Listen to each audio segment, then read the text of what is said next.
Welcome to Our Girl Relationships. We talk about the problems people face in their day to day lives. Let's start with the video. My sister has struggled a lot in her life. She was clinically diagnosed with depression at a young age, and since our parents died, she has been going to therapy to cope with it. For the past 4 years, she was doing really great and got clear from her therapist for handling her own matters. So I finally let her have full control of her assets and even gave her her part of the inheritance. As a 23-year-old, I didn't think she'd need constant supervision or check ins, but still, I made sure to call her every week or two just to get a feel about how she's doing mentally and if she needs any help, and not once did it seem like she was struggling. But last week, she called me and asked me to be at home as she's coming over. I was a little worried because she usually gives me a notice a few days before coming over. Nonetheless, I went home early. When she arrived, I asked her if anything was up with her, but she only said that she needed to be around people to prevent overthinking. So I stayed with her until she fell asleep. I knew for a fact that she didn't have any friends she could trust, and I'm the only person she reaches out to whenever she needs help.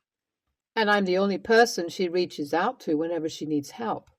It's sometimes a hassle to deal with this much drama in life, but I can't really cut off my only sister. The next day, I cooked her some breakfast and told her that she could order something if she needed to eat. In the first place, I didn't want to leave her alone, but I had a meeting I was presenting in and couldn't put it off. I figured it'd only take a few hours and I could finish it up and take the rest of the day off. And seeing my sister was looking a little cheerful in the morning, I let myself relax and focus on my presentation. A few hours later, I went back home and found my sister missing. I checked the house and was concerned to find my room in shambles. My stuff was scattered all over the place, and it was evident that my sister was searching for something rigorously in my room. I tried to see what was missing, but couldn't put a finger on it. That's when it struck me to check on the little cash I kept in the house. So I went and checked behind the medicine cabinet where I keep the cash and noticed that along with it, all my credit cards were missing. I put two and two together and was enraged to realize she used my love and care to steal from me. I didn't know she had relapsed into her depression and was too tired to even think about helping her out. I had had enough with her and wasn't going to keep up with her shit anymore. So I called 911 and told them how my sister stole from me. The cops showed up at my house and checked the validity of my report. Then I went with them to my sister's house. I didn't think she'd be at home, and I was right. The cops had a search warrant, so they broke into her place and started searching for the missing cards. It took us a whole day to get there with all the papers, so we missed my sister, but the cards that went missing from my house were found on her kitchen counter. But that was not all the cops found. There were countless receipts on the counter with dates going up to 2 weeks back. They also found a bank statement, and that's when I saw that she is completely broke. She blew through every single penny she earned or got from the inheritance and is now using my cards to get her high. In her bedroom, they found used needles and other pills. I couldn't believe I wasn't able to catch her relapse. I talked to her only a few days ago, and even last night when I was with her until late at night, I didn't notice the signs. It was entirely on me for not noticing, and I deserved getting my card stolen. But I was also pissed at her that she let all the time and resources that went into her treatment go to waste. It was like the last 4 years didn't happen at all. So when the cops filed additional charges against her, I was actually glad to see her pay for what she did.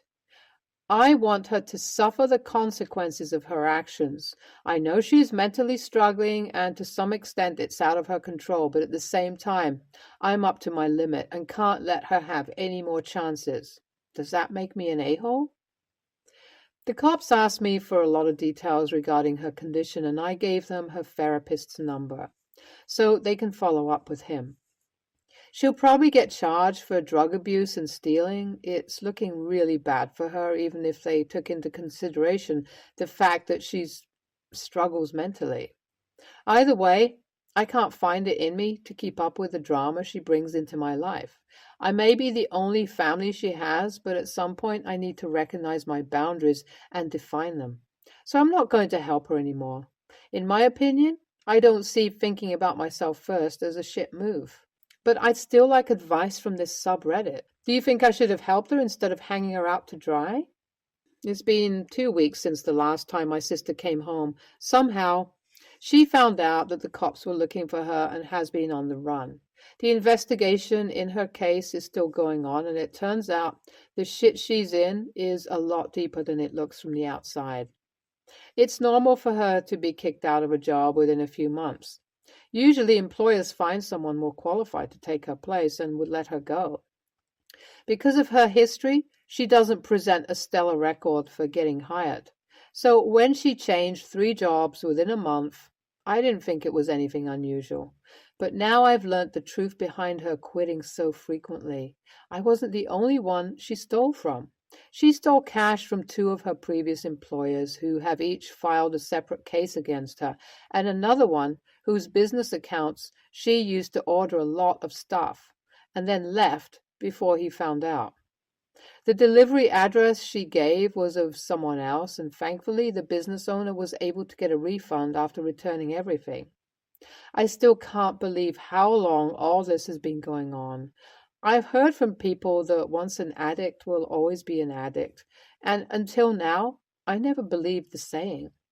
I really thought she could recover, but her relapse has been worse than ever before. She might have changed the way she dealt with her depression and her fixes, but it's clear that she's still an addict going over the limit to feed God knows what.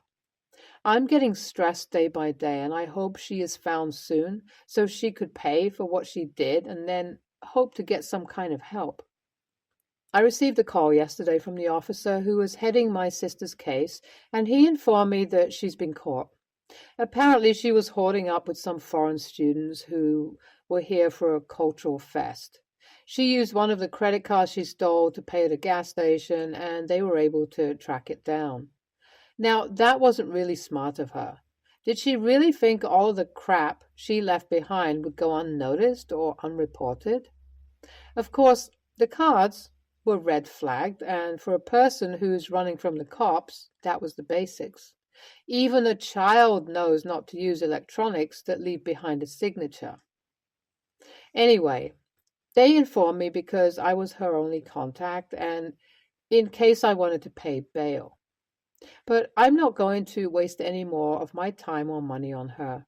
Let her suffer the consequences and actually face a hard life where she's left all alone. My decision to leave her still stands, and I'm just trying to move on now. She'd be facing charges for drug possession, stealing, evading. I doubt she'd be able to hire a lawyer to defend herself and would most probably end up with a public attorney. I'll update once I know more about her situation. The court used my statement and my sister's therapist's statements to prove that she is in fact not mentally challenged and should be charged to the full extent of her crimes. The trial went on for 2 months, and even though her lawyer tried to get her a reduced sentence with community service, the judge didn't do her any favors. In the end, she was sentenced to 7 years in jail and a fine of $450,000, along with full repayment of the damages she caused to her previous employers and me.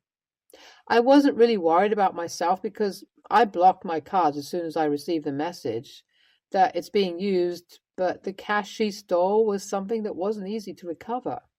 I think it's a good thing that I don't keep more than a few $100 or 1,000 at max at home.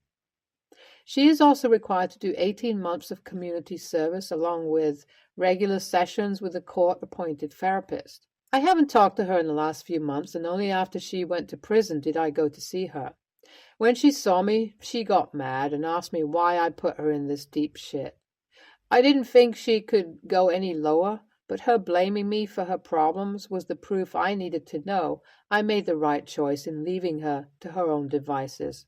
I told her that she deserves what's coming to her, and if she wants to turn her life around, she should better think about what she's going to do after getting out.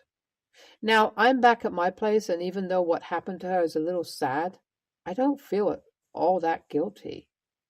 NTA, you were there for her a long time, and I don't blame you for not being able to put up with her shit anymore. Just let her live on the streets and focus on your life. She isn't your responsibility, and you're no way the a-hole. NTA, not the a-hole, because if I was in your place, a 23-year-old woman would never be so dependent on me. I would have made my boundaries clear a long time ago. There's no way a person who isn't willing to get better is getting my help. I'm a 19-year-old female, and my mom, is 52, female, is mad at me because I keep things from her. Basically, my mom is a very judgmental person, and she has a habit of shaming people for their choices.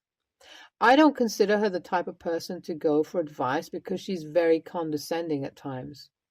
Growing up, she at times took a jab at my physical appearance, called me names, and even shamed me. Because of this trauma, I just closed up from her, and now I don't like talking to her about my life. My mom has a sister, 58, who has an amazing relationship with her daughters. Her sister is a very supportive and amazing mom that sometimes even I feel jealous of my cousins. Well, after seeing them now, my mom tries way too hard to actively participate in my life. She keeps trying to come in my room, tries to look through my closet, asking me where I bought certain things and why I didn't tell her. She asks me questions about my life, then she also whines at times that why I am not close with her and why I'm so closed off. I try to tell her I am not and just turn the convo around. She tries to hug me, and because she didn't show much physical affection to me as a kid, I feel very uncomfortable when she does that now. So here is where I think I'm the AH. I took a few pictures when I dressed up in my room for fun and sent them to my cousin. Now, my cousin is close to her mom, so they talk about everything. When my aunt came over after a few days, she mentioned I looked really pretty in my pics. My mom suddenly asked what pics and got mad. She didn't talk to me the entire day and asked why I didn't show her those pics and why I always excluded her from my life. AITA here? NTA.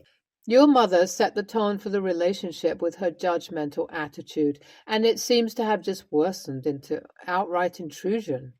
If she truly did want to connect with you, she would be showing contrition about her past ways and trying to earn your consent by showing she genuinely cares, not by treating you like a suspect under police investigation. NTA, do you even want to be close to your mom at this point? My mom was very much like this when I was growing up. She didn't give a shit about my life. The few times I confided in her, thinking we could have a normal mother-daughter relationship, she used the information to tattle on me to my verbally abusive dad, and then sat back and enjoyed the show. Now that we're older, she sees her friends and their grown daughters are like friends now, and she doesn't seem to understand why we are not. You get what you put into your relationship with your kids. You really are NTA. I suggest secretly voice recording sometimes where your mom has been nosy, then bringing them up if she tries to deny her being nosy. People like this deny doing these things, so they can occasionally gaslight you. I'm not saying your mom is doing that, but I am saying that this is what might happen. Your mom may be encroaching on your life because she's curious about what you're doing and how you're growing up, but this is not the way to do it. Suggest family counseling or therapy. If there's a negative reaction from her, tantrum, screaming, abuse, you need to move out immediately. Someone who isn't willing to sort out their own problems can't be helped. I hope your situation gets better. I really do. Tell her that her jealousy of her sisters, your aunts, relationships with Her daughters, your cousins, has badly affected you too by making your mom feel like a forced relationship between you and her will solve everything. Again, I really do hope your situation gets better. Your mom is displaying some signs of insecurity and jealousy towards her sister and taking it out on you in negative ways instead of trying to better the relationship between you and her. I, 42 female, have a daughter, Julie, 15 female, with my ex, Mark, 44 male. We divorced when Julie was 5 and have shared custody. My sister, Sarah, 32 female, is getting married very soon. I've been involved and helping with all the planning, and Julie is a bridesmaid. Obviously, Sarah and her fiance want their big day to go as smoothly as possible, and everything is set. We've all been looking forward to this for a long time, as their wedding was already postponed once due to the virus. Mark's niece passed away recently. The funeral's happening the day before Sarah's wedding, and Mark wants Julie to go with him. The issue is we live on the East Coast and the funeral's on the West, so Julie will have to fly out and miss the wedding. Mark said that he'll be staying for a few days after the funeral, but even with the scenario that Julie comes back on a red eye, the earliest she'll arrive is the morning of the wedding, which is cutting it extremely close. Both me and Julie have talked to Sarah about this, and she's not on board at all, especially considering Julie's part of the bridal party. I've told Julie she can fly out after the wedding and spend some time then, but she doesn't want to hear it. She's been arguing with me non-stop that she absolutely needs to go to the funeral. I said that she needs to stop parroting her dad and she's free to go if she wants to, and let Sarah and everyone else down. She's been really mad at me, but she's always been a bit of a moody teen. Obviously, the timing isn't great, but I think I offered a reasonable solution to her and Mark, so am I being the AH? Seeing some questions being repeated and also got a couple of messages. Yes, Mark's niece is Julie's cousin, his sister's daughter, and she was 27. Julie would hang out with her occasionally, and she gave a speech at her wedding. Some are also asking how Julie was friends with her cousin if she lived on the opposite side of the country. She and her husband lived here, but her husband was originally from a different state, which is where the funeral is happening. Supporting loved ones through death overrides celebrating with loved ones through life every single time. YTA for suggesting anything else, especially when your daughter is grieving. This is such a delicate situation. At such a formative age, she needs to exercise her autonomy. She wants to be at the funeral over the wedding. She's at the funeral over the wedding. End of story. Teenagers processing grief is one of the most formative experiences of their life. Let her have control over it. Let her regulate her emotions. Let her take care of herself. Do not invalidate the trauma she's been through. Source. My best friend and both my parents died when I was between the ages of 15 and 17. And I'm 120 pounds on 220 milligrams of venlafaxine and 10 milligrams of diazepam a day because I can't deal with things. Because I was never given the chance to. And I'm doing 10 years of catch-up now. Let her grieve. Do not force her to celebrate if she doesn't want to. Let her exercise her autonomy. I truly believe I would not have PTSD if I had had half the chance to do the same. YTA, you are being selfish and unsupportive. This seems like some nonsense between you and your ex, especially since you keep saying my ex's niece rather than my daughter's cousin in some sort of way to make it more about your ex than the fact that it is your daughter's cousin. Oh, and then dragging in letting people down while your child is dealing with her grief. Yeah, that's pretty awful of you. Moreover, your daughter is going to be coping with her grief, and then she has to go to a wedding and pretend to be happy?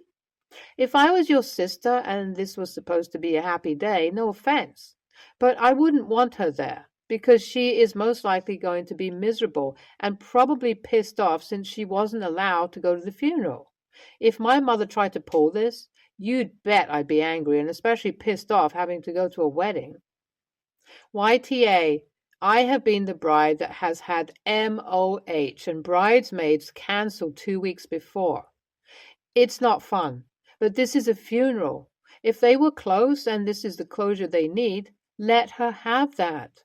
But to say that they are selfish is way too far. If it were poor planning, then I would change my vote.